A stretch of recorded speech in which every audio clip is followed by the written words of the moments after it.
conditioning a human being in that sense that this behavior is interfering with my life. So you literally have to kind of almost do a 180 from what you normally do and make a different choice so that you're not going and perpetuating this ingrained piece. How long does it take to reconnect the brain, to have the old ruts start to fade away and new patterns of behavior established within the brain?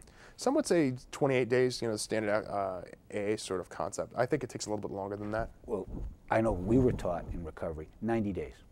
Yeah.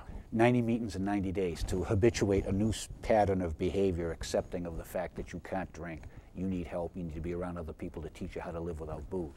Basically. And I think the difficulty is that when you're trying to, this is kind of such a new thing in many respects. Like, people often don't look at this as being anything wrong, because what's the harm? I'm just connecting with my friends, I'm just doing this, but then it kind of gets out of control. I see the parallel with the internet addiction. In OA, you have to eat.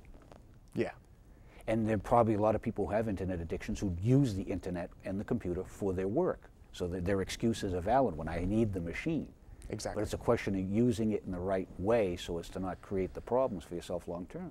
Well, that's the part of the moderation piece. I mean, how can you use it and not exhibit addictive properties? How can you do it and not be addicted to it? And I think that's the difficulty for some people if they use it as a way to manage and get through their difficulties of their life. They talk to their friends, they do whatever, and they're constantly connected. And I think in many respects, like, it's good to just kind of get disconnected. One of the things my wife and I did recently was we shut off TV and internet from our home completely. You know what we found? We actually like each other, and we went out and we would get books at the library and we read together, or we'd play games together. We do something fun. And I think a lot of people were just so connected, constantly connected at the office, we're connected at home, we're connected by our phones, we're connected in so many ways to all these different people that it can kind of be toxic if people don't just disconnect and get in touch with the real world, on a very basic level. Well, the question I have in the light of that is, we're trying to do things on the internet with Right. stopandthinkradio.com. I'm told by you and others that a person spends maybe only 30 seconds on a site. Yeah. How do you get somebody to stop and think on a website? Well, someone has to be open to thinking. It's my whole perspective is life is comprised of two different worlds: the inside world and the outside world. The inside world is everything you control. That's your words, actions, thoughts, emotions, and results, or water for short.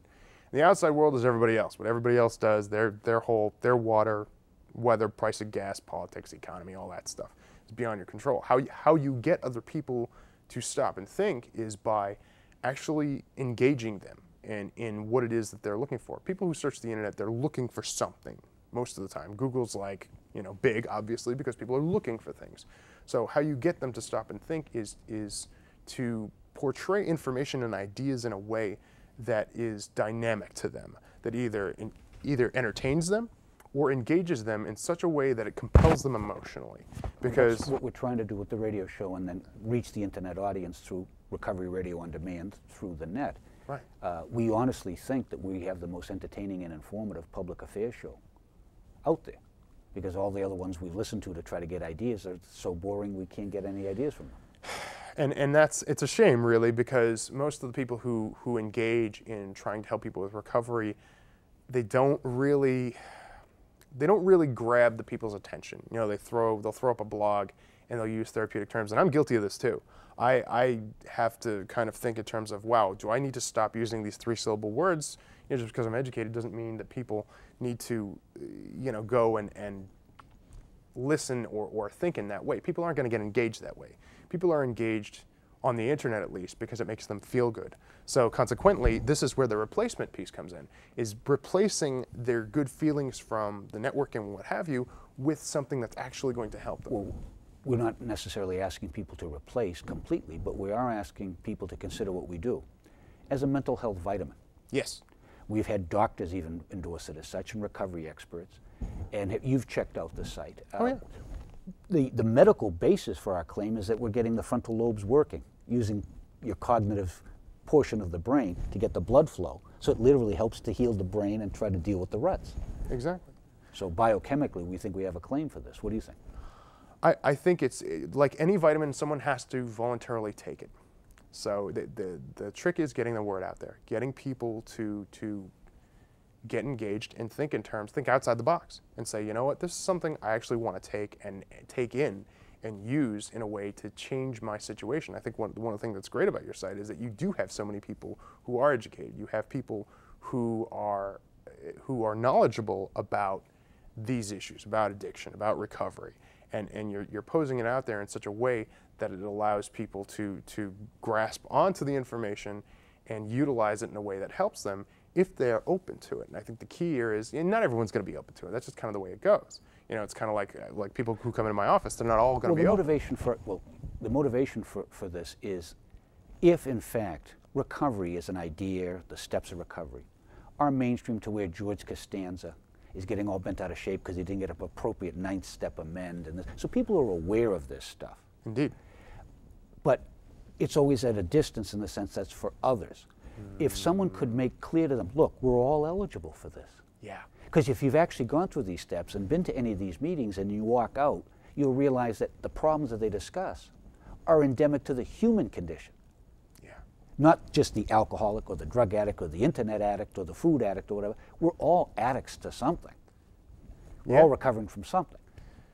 Does that seem to be a sound basis to proceed, clinically? Oh, absolutely. Because if we're recovering from whatever it is, whether it's being rejected or being, being engaged in something that really isn't helpful for us, no matter what that is, then we need to consider recovering from it. And one of the ways that you would recover from that is finding the information you need to do that. And your site certainly provides that. Well, New Hope Counseling provides that. I would figure for internet addiction, the best prescription would be put something on the internet that gets them to stop and think their way through, just like you would say in AA, think through the drink. Where's the last drink bring you? Yeah. Think through that drink that's being offered to you. Where is it going to end up taking you? If you can get a person to spend more than 30 seconds, to actually spend a minute or so to pause and reflect, stop and think, that could be the antidote. What do you think of that? I agree with that completely because really when I go over what you can control, words, actions, thoughts, emotions, and results, thoughts are kind of the key here because whatever it is you think about, that connects everything else, your words, your actions, how you feel. So really changing the thinking, getting people to think, that's the key to getting them to change their behavior and change their emotions and change everything else.